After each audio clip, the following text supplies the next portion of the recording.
ونعم النصير. ربي اشرح لي صدري ويسر لي أمري واحلل عقدة من لساني يفقهوا قولي. أعوذ بالله من الشيطان اللعين الرجيم. بسم الله الرحمن الرحيم. الحمد لله قاسم الجبارين مدير الظالمين مدرك الحاربين، والصلاة والسلام والتحية والإكرام على النبي الأمي الحقيقي المدني الهاشمي الذي سمي في السماوات بأحمد وفي الأراضين بأبي القاسم محمد وعلى أهل بيته الطيبين الأطهرين، سيما أولهم أمين المؤمنين وآخرهم بقية الله في الأراضين.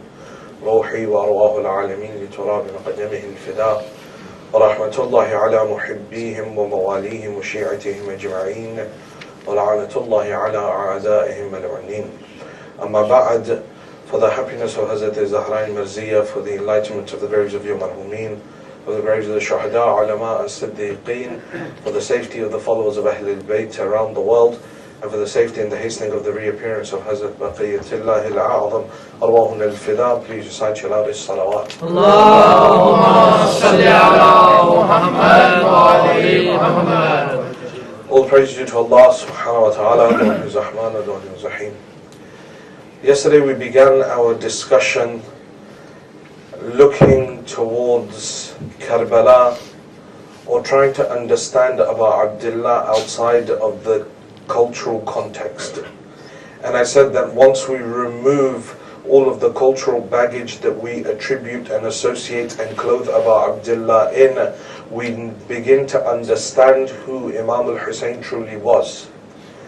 And then from that point on, then we begin to understand the purpose of the Azaa. We begin to understand the purpose of crying, the purpose of our gathering.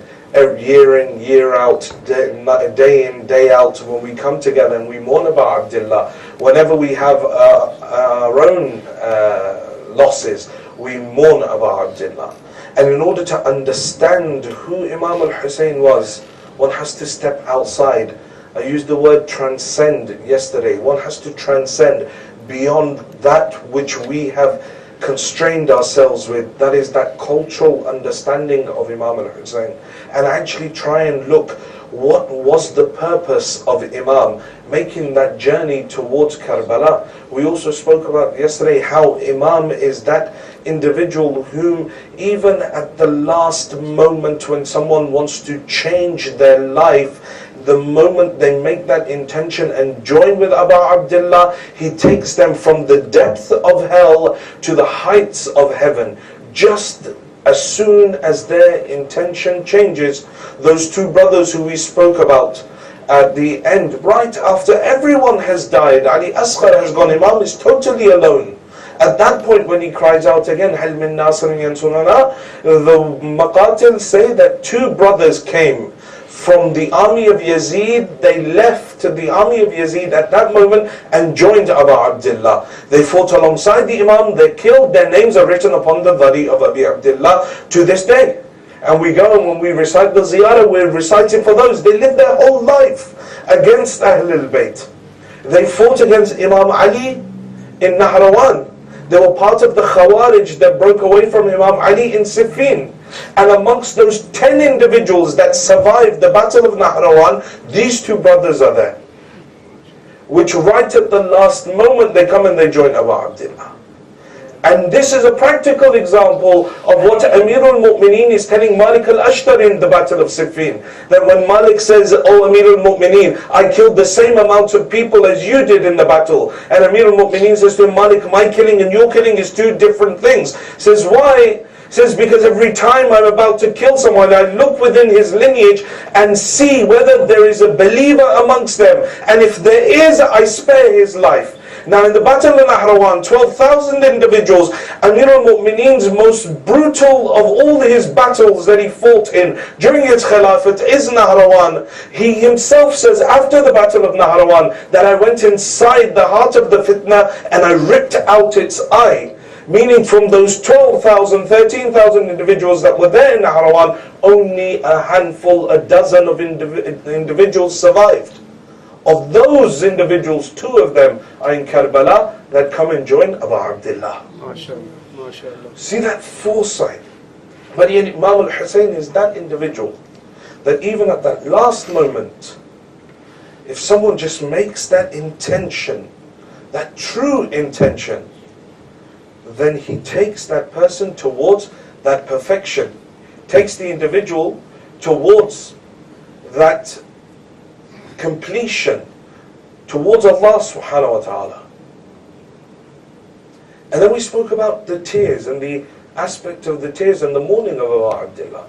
That the 5th Imam says even 1 tear equivalent to the mosquito's wing that falls from the eye while remembering Abu Abdullah forms a block for an individual from the fire of hell.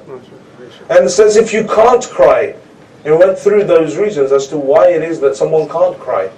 One of those reasons that the sin that a person has committed has covered the heart, has rusted the heart. Now tears do not fall, not just in the musibah of Abu Abdullah, but also during dua, also when a person thinks about their own sins. The tears just cannot fall from their eyes. Why? Because the heart has become muddied. It is only the pure heart, it is only a heart that has that ray of light within it that understands the stance, that understands about Abdullah's musibah and allows it to shed a tear. But then I said, also at the same time, if you can't shed a tear, Abu Abdullah is that individual who gave so much for Allah subhanahu wa ta'ala, that Allah subhanahu wa ta'ala in turn gave him so much, and those that love him so much as well. Said if you can't cry, at least lower your head when the musibah of Imam al-Hussein is being recited. At least lower your head. And that will also count as you crying for Abu Abdullah. Such is his station. In this current context, and I said yesterday, we're not to mistake this. Please recite Salawat.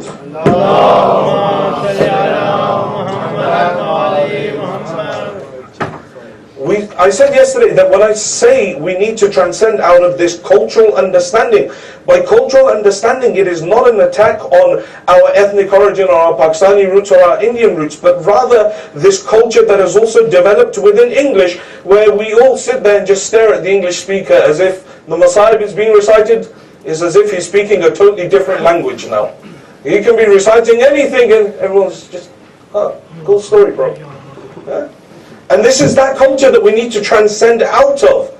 And we need to break free and remove Abu Abdullah from these cultural constraints that we have created, be it Western, be it Eastern. Abu Abdullah transcends beyond all of that. What he stood for was far greater than all of that. And as a result of it, Allah subhanahu wa ta'ala gave him so much. You see inscribed upon the haram in Karbala that, oh Abu Abdullah, you gave everything for Allah subhanahu wa ta'ala, so Allah in return gave you 3 things. The first was shifa'ah in your turba, the second was imamat in your line, and the third was ijabat of dua underneath your dome. That your du'as are accepted. Every other imam you go to, look at the narrations. So you go to Imam al-Adha, you see his dhari, you see his dome, you get 3 du'a. You see his dhari, you get 3 du'a. But yet Abu Abdullah is that imam that no matter how many du'a you do, underneath his dome, Allah subhanahu wa ta'ala says, you continue to ask, I will continue to give you. And so we need to understand this individual outside of this context of our azar, of his madhlumiyah, of his sorrow. Rather an individual that gave so much, not for humanity. And I stand, and I've had big debates with my friends as well, during even this Muharram as well, that I refuse to accept the fact that people who come forward and say Abu Abdullah stood for humanity. No. Abu Abdullah stood for Allah subhanahu wa ta'ala. As a result of his stand for Allah, he saves humanity. And all things that are beloved to humanity become associated to him. But to say that he stood for humanity is incorrect. His purpose was one, and that was the satisfaction of his Lord. It was the love of his Lord. Nothing else, nothing outside of that. And as a byproduct of all of that, you see that there are Muslims and non-Muslims alike, Shi'as, non-Shi'as alike, that have this love, this affinity to Abu Abdullah. Individuals that don't even know anything about the religion, but yet when they hear about Imam al-Hussein, their hearts turn towards him. And that is the maqam of Ahlul Bayt as a whole. So what is it that Sayyid al-Shuhada had? What is it, that thing that drew him to Karbala, that ultimately gave him and those associated to him immortality? Abu Abdullah had that maqam even before Karbala. But those that were associated to him, I gave the example of John yesterday. وَضَعْ خَدَّهُ عَلَى خَدِّهِ. He places his cheek on the cheek of John. So he does not do that for anyone except one other individual, and that is his own son Ali al-Akbar. But yet here, a black slave freed that has no standing in society of that day, Abu Abdullah is showing that this stance, this way, this path that he has taken is not reliant or is not based upon culture, it is not based upon creed, it is not based upon language. It is something that transcends race. It is something that transcends all of these things. It is a higher purpose. And that purpose is what? The love of Allah. It is being able to inculcate that love such that I'm willing to give even a 6-month-old child, as the neck is pierced and the blood enters his hands, the narration say he throws the blood towards the sky and he cries out, "My Lord, this is easy for me, knowing that you are watching." That height of love. And I was looking at the various narrations around love. And how is it that the teachers of akhlaq, how is it the Urafa, they speak about this love? And I came across a very interesting narration from Nabi Ibrahim, where they say that Malakul Maut, he comes for the soul of Nabi Ibrahim. And this is in order to explain that what is this love that is present there within Karbala, and what is that love that we should have. Inshallah, tomorrow we'll speak about the 5 stages of love, or the 5 requirements of this love that we have, either tomorrow or the day after. We'll try and bring this in. There are 5 stages or 5 things that we must do in order to fulfill the criterion of love for Ahlul Bayt according to hadith of Ahlul Bayt alayhi salam. So Malakul Maut comes to Ibrahim, Nabi Ibrahim, and he comes to take his soul. And Nabi Ibrahim turns around to Malakul Maut and he says to him, have you ever seen a friend, i.e. Allah, take the life of his own friend? Nabi Ibrahim is Khalilullah, he's the friend of Allah. Says, have you ever seen a friend come and take the life of his own friend? Allah subhanahu wa ta'ala reveals to Nabi Ibrahim, he says to him, "Oh Ibrahim, have you ever seen a lover reluctant to meet his beloved?" Have you ever seen a lover reluctant to meet his beloved? Hazrat Ibrahim turns to Malakul Maut, he says, "Take my soul, I'm ready." He says, "Take my soul, I'm ready." See the height of love that is there. And we'll go into how those examples are there within Karbala as well.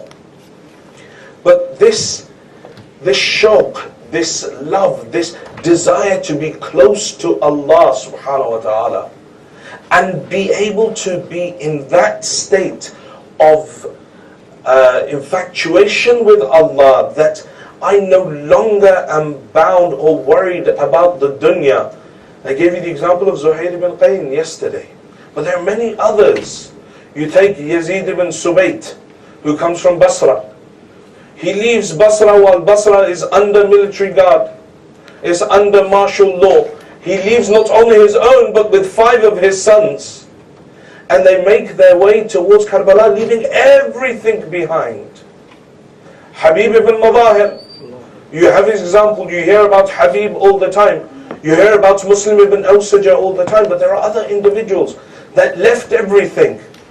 There are companions, or there is a companion who moved to Karbala decades before the event of Karbala. Decades before the event of Karbala. He found the land of Karbala, he set up a tent and started living there for decades. Until Abu Abdullah reaches. They ask him, why is it that you're here? How? He says, I heard your grandfather say that my son Hussein will be killed in a place called Karbala. And if you hear his cry, make sure that you join him. He says, out of fear of missing your cry, your call to arms, I moved here to Karbala and I'm waiting for you here. This is that love. The love for Allah that is going through the Imam. The Imam becomes that vessel, the place where I love. But even then, tomorrow we'll speak about it. We're loving the Imam, we're loving him for the sake of Allah subhanahu wa ta'ala. Because outside of this realm, the Imams themselves are only the Imams because Allah has allowed them to be. Outside of this context, if you remove Allah, then nothing is of importance. It is only what Allah deems to be important, what Allah deems to make great, that individual becomes great. Second narration. Hazrat Musa, he's having a communication with Allah subhanahu wa ta'ala. And Allah subhanahu wa ta'ala says to him, he says, O son of Imran, he says, the one who claims to love me, and yet when night befalls him, he goes to sleep away from me, is a liar indeed. Does not every lover love to be alone with his beloved? This is the height of love is what? The requirement of love is what? That if I claim to love Allah subhanahu wa ta'ala, then those nights that I choose to go to sleep, or where I begin to fall asleep, and there is, again, I've spoken to you about this before, there is sometimes a maslihah behind it, or that it is the will of Allah in the negative. For example, in Dua Abu Hamza Thumali, Imam al-Sajjad salawatullah wa salamuhu alayhi says, my Lord, I don't know what it is. Every time I feel my inner self becoming more inclined to you, or whenever I find my gatherings to be from amongst the gatherings of the Tawabin, those that are repenters, those that remember you. ألقيت علي نعاصا إذا أنا صليت. Or every time I make the intention to stand up and pray to you, you cast sleep upon me. You cast sleep upon me. I feel tired, I don't feel like getting up to pray. I make the intention, I'm going to pray Salatul Layl. But then the moment I say, tomorrow I'm tired. Then the Imam says, Sayyidi la'allaka an babika taraktani wa an khidmatika nahaytani. Says, my Lord, let it not be the case that you have removed me from your service, that you have pushed me away from your door. And then the Imam lists 10 reasons for why a person ends up in that situation. Maybe it is because you did not find me fond of the gatherings of the scholars, thus you have made me despair of your mercy. Maybe it is because you found me amongst the liars, thus you have let me down. Maybe it is because you found me fond of the gathering of the wrongdoers, thus you have left me to them. These 10 that the Imam lists, that for another lecture. But the point being, sometimes there is another side to it, that a person lives their life in such a ghafla, in such inattentiveness towards Allah subhanahu wa ta'ala, that there comes a point now when no matter how much they try, they've dirtied their hearts so much that they never have the tawfiq to be able to pray to Allah subhanahu wa ta'ala enough to gain that salvation. And never do they actually sit down and ponder and think, why is it that this happens in my life? You know, I've ever thought that when I was younger, I used to be able to pray Dua Kumail every Thursday. Why is it that I can't pray it now? I used to recite Quran every day. But why can I not recite Quran every day now? I used to be able to recite Salat al-Layl. I used to be praying my Salah on time. Now I find increasingly they're becoming more and more qada. I used to be able to study. I used to be able to learn. But now I can't seem to find the time. My work gets in the way. I end up feeling too tired. My health isn't supporting me. Sometimes it is because of the sins. Sometimes it is because we didn't thank Allah for those blessings that He gave us when I was doing it. When I was reciting the Quran, I didn't close that Quran and say, Ya Allah, Alhamdulillah, that you gave me the opportunity to recite the Quran. And so that opportunity increased, that blessing increased. لَإِن شَكَرْتُمْ لَأَزِيدَنَّكُمْ Allah says in the Holy Quran, that you thank me, I'll give you more. But if you don't, because that's when arrogance comes in, where a person thinks this is all from me.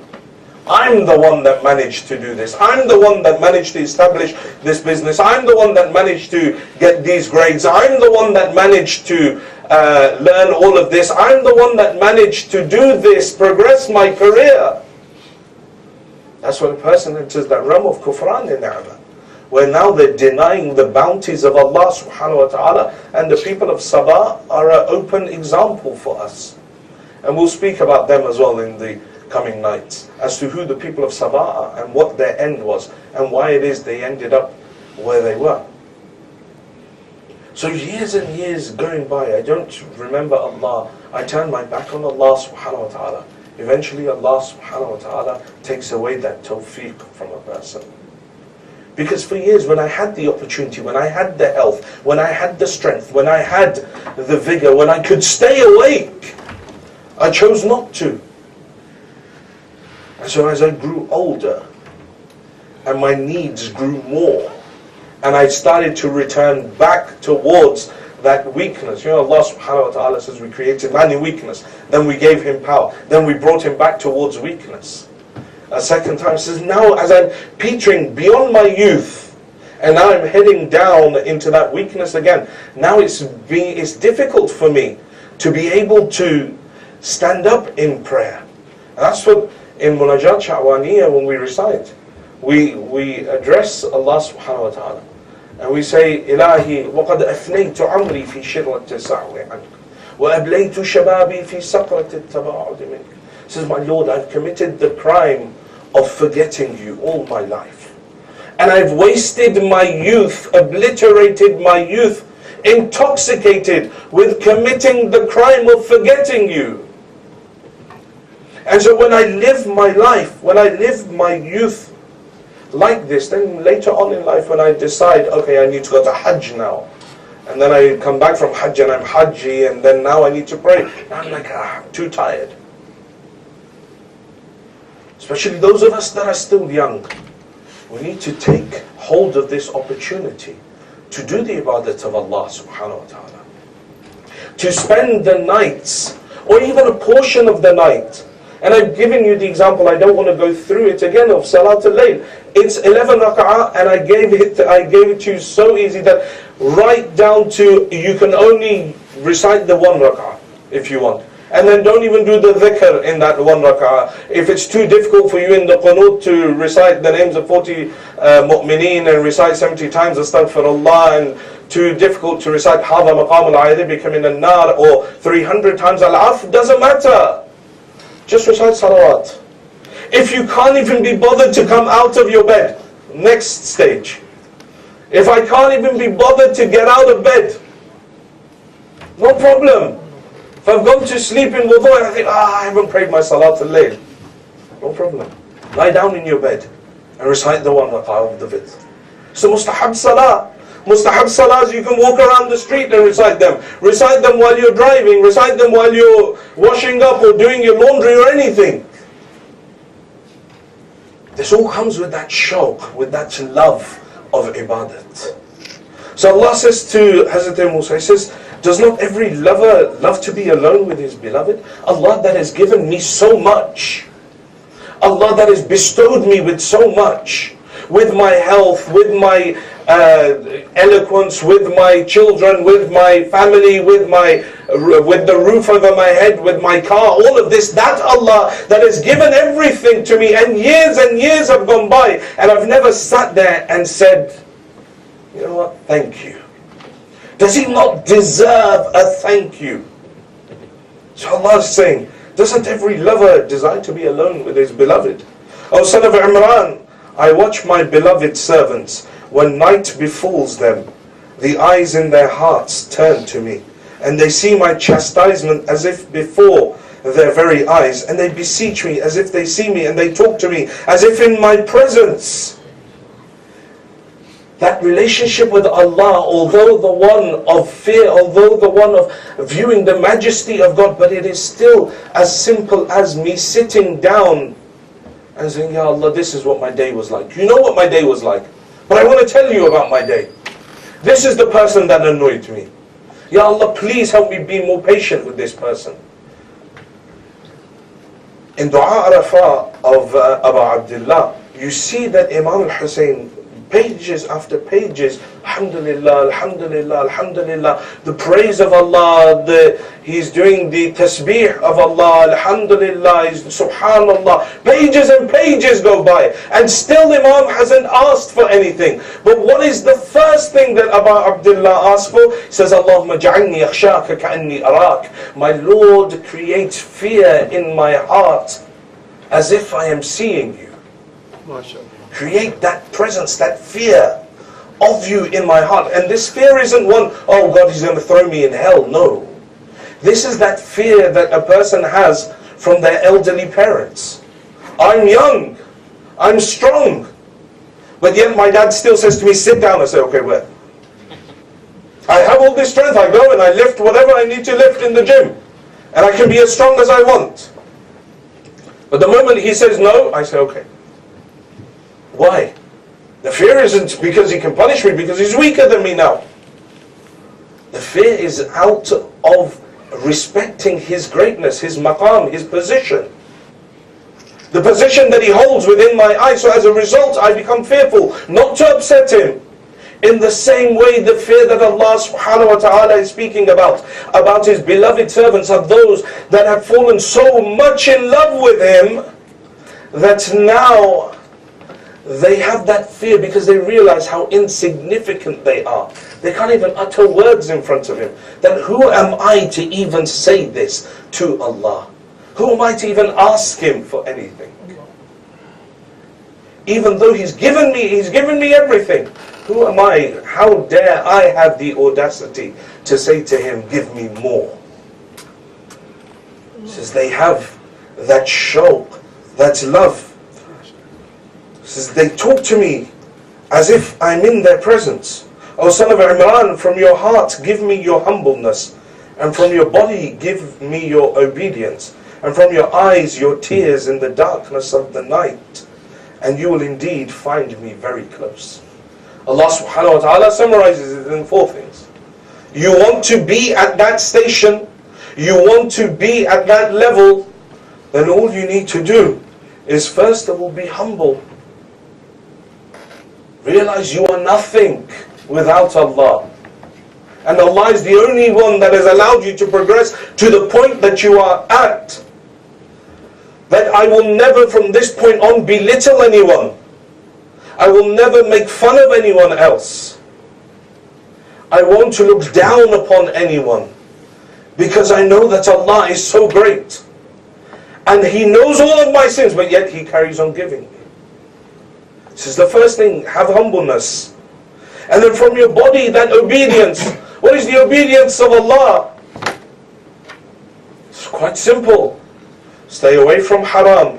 Don't do anything that is haram. Don't do a sin. And just do your wajibat. Do those things that are obligatory upon you. Those 2 things, that is the obedience of Allah. If you stay within that remit, don't do anything that is haram or sin, and just fulfill your wajibat. So simple as that. 2 things he says. And with your obedience, and then from your eyes, your tears in the darkness of the night. That when you sit there alone, when no one else is around you, when no one else can see you, and you sit there and you talk to him about your problems, and your tears fall from your eyes. That's what he loves. That's what he wants. And when you do that, you will begin to feel his presence close to you.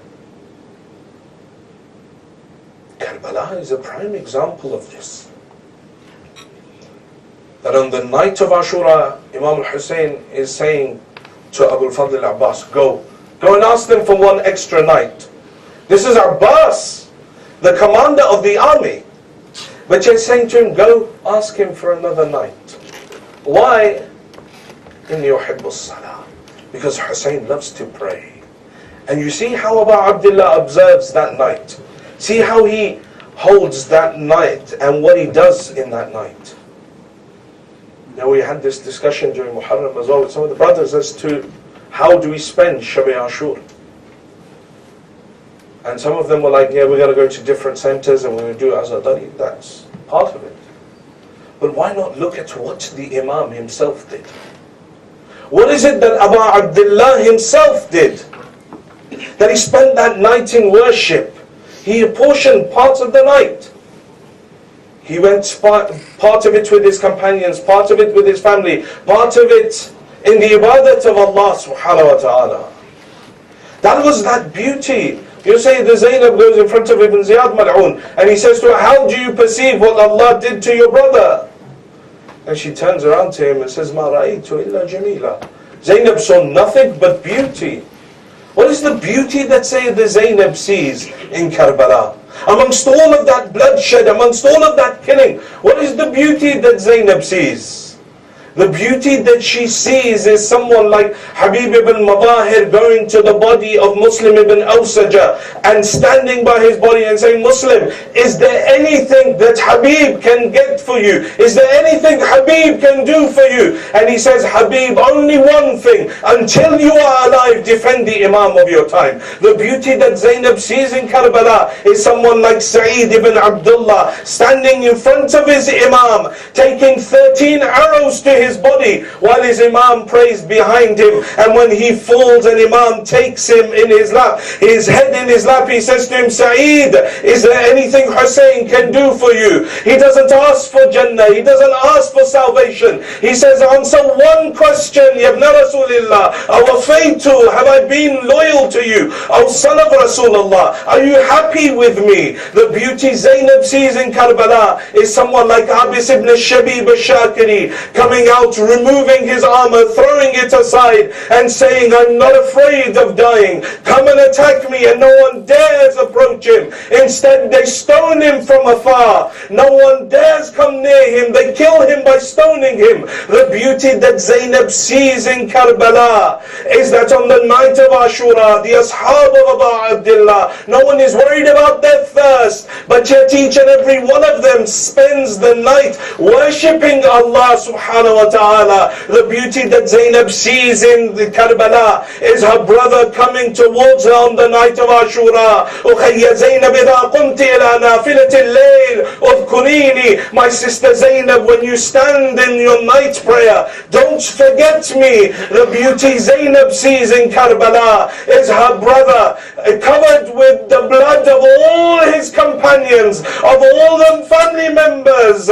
He rides upon his horse, looks towards the heavens. Ilahi taraktu al-khalqa durran fi hawaka wa itamtu layala likay araka wa inqatta'tani bil-hubbi iraban iraba limal al-fuadu ila siwaka. My Lord, I've left the whole of creation for your sake. I've orphaned my children so that I may see you. And even if the swords were to come and cut me to pieces, my heart would turn to none but you. The beauty Zainab sees in Karbala is that the beloved the lover rides out reciting those lines of poetry, and the beloved replies to him, Ya ayyatuha an-nafsul mutma'inna irji'i ila rabbika radiyatan maradiyya. Oh, the content soul, return to your Lord in the state that your Lord is satisfied with you and you are satisfied with his lordship. The lover falls to the ground, his head in sajda. Ilahi radamna radak wa tasliman li'amri la ma'buda siwak ya ghiyath al-mustaghithin. My Lord, I am happy within which there is your happiness. I find none worthy of worship but you. My, oh, the one that hears the cries of the one that cries out. This is that beauty that Zainab sees in Karbala. Karbala is the greatest love story ever told. The love between a servant and the master. The love between the worshipper and the worshipped. And this is why Allah subhanahu wa ta'ala gave everything to Abu Abdullah. Such that the narration says, when Allah subhanahu wa ta'ala wants to give his abd khair, he wants to give him good, he places the hubb of Hussein, the love of Hussein in his heart, and the love of the ziyarah of Abu Abdullah. He places that within his heart. And whenever he wants to remove khair from a person, he places the enmity of Abu Abdullah in his heart. He removes all of that love, leaves only enmity towards Abu Abdullah, towards the Majlis of Abu Abdullah, towards the ziyarah of Abu Abdullah. And why is it that he had gained this station? Because he gave everything in the way of Allah. You heard how he gave his 6-month-old child. Such that pain was so great for Abu Abdullah that he remembered you, his Shi'as, at that point. Everything is forgotten. You look in the Maqtal, when Ali Akbar died, Abu Abdullah the body was brought back, and he mourned with his family.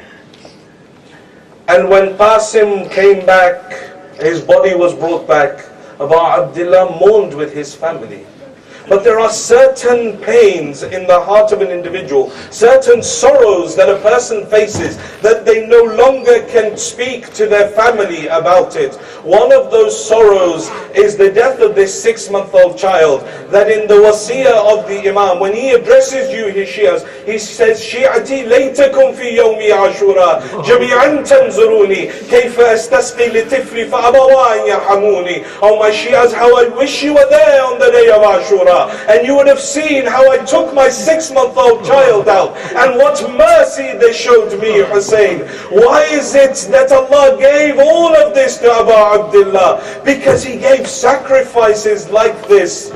One of those greatest sacrifices of Abu Abdullah was none other than his son Ali Akbar. The narrations say that after all of the companions had gone, Ali Akbar came towards his father, the first from Ahlul Bayt. Says to his father, give me permission. Abu Abdullah gave him permission straight away. He gave his son permission straight away. But the Maqtal says one line, فَنَظَرَ آيِسٍ مِّنْهُ.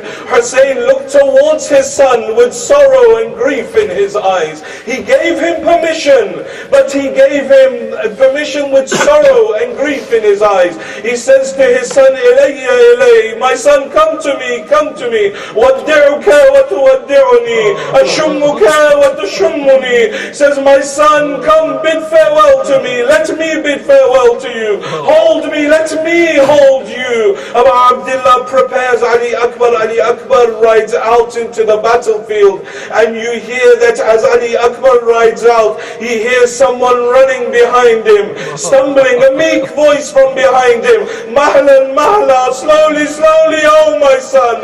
They say Ali Akbar turns around to see his elderly father running behind him, his hand holding on to his beard, crying out to Allah subhanahu wa ta'ala, Allahumma ashhid ha'ula'i al-qawm qad barada alayhim al-ghulam ashbahu an-nasi khalqan wa khuluqan wa mantiqan li rasulik. Oh Allah, bear witness, this nation attacks this son of mine, this son that resembled the Prophet of Allah in his actions, in the way that he spoke. Every time I wanted to look towards and remember my grandfather, I would look towards this son of mine.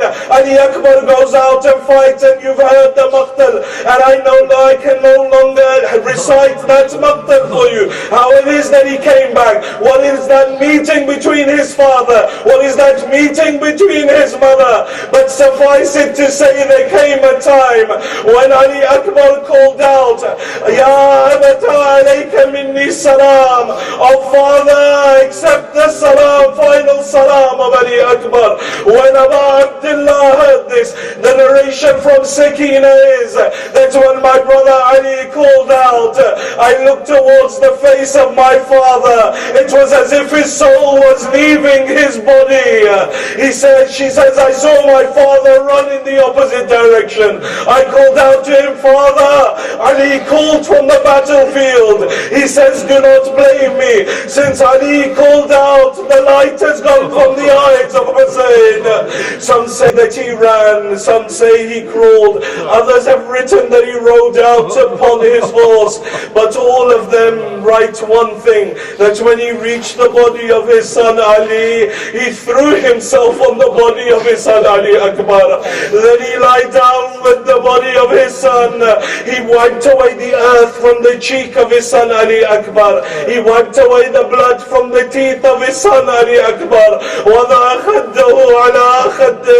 He placed his cheek on the cheek of his son Ali Akbar. Hussein began crying loudly, على الدنيا بعدك الأفا. What pleasure is there left in this dunya after you, O Ali? لقد استرحت من هم الدنيا وغمها وأبوك وحيدا فريدا. Oh Ali, you have left this world. Ali, you have freed yourself from the sorrows of this world. But Ali, look at your father Hussein, alone, having to face the sorrows of this world. ألا لعنة الله على القوم الظالمين وسيعلم الذين ظلموا أي منقلب ينقلبون. إنا لله وإنا إليه راجعون. Pray to Allah subhanahu wa ta'ala for the sake of these tears. Ya Allah, forgive our sins. Ya Allah, forgive the sins of our parents. Oh Allah, those of our parents that are alive, give them long lives. Those of our parents that have left this world, give them a place like Ali Muhammad in Jannah. Oh Allah, those who are ill, give them shifa. Those who are in debt, clear their debts. Oh Allah, keep safe the Azadar of Sayyid al-Shuhada around the world. Oh Allah, destroy the enemies of Azadari, both internal and external around the world. Oh Allah, keep safe the Zawar of Sayyid al-Shuhada. Oh Allah, hasten the reappearance of the Imam of our time and allow us to be amongst his true muntadhireen, his true waiters, Matam al-Hussein. Ya Hussein, Ya Hussein, Ya Hussein, Ya Hussein, Ya Hussein, Ya Hussein, Ya Hussein, Ya Hussein, Ya Hussein, Ya Hussein, Ya Hussein, Ya Hussein, Ya Hussein, Ya Hussein, Ya Hussein, Ya Hussein.